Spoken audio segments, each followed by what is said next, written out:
V prípravnej fáze tohoto podujatia organizátori a vybraní študenti navštívili gymnázium v Revúcej a hovorili s tamojšími študentmi. Študenti ma presvedčili o tom, že Slovensko, slovenská reč, národné povedomie im vôbec nie je vzdialené, len myslím si, že treba sa im v tejto oblasti venovať viac.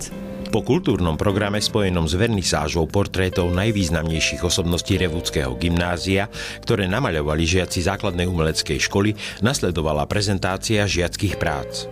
Spoluorganizátorom podujatia bolo aj Združenie evanielickej inteligencie na Spiši.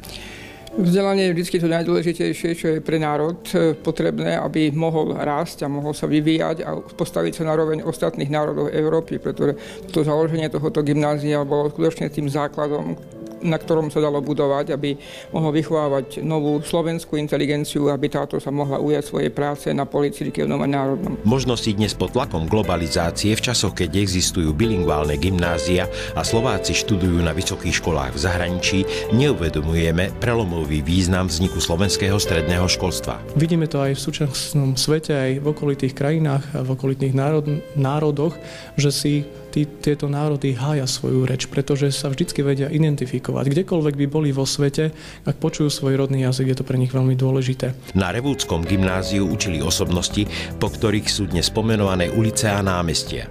Ich pôsobenie na škole len podčiarkuje význam tejto vzdelávacej inštitúcie, prvej v rámci slovenského stredného školstva.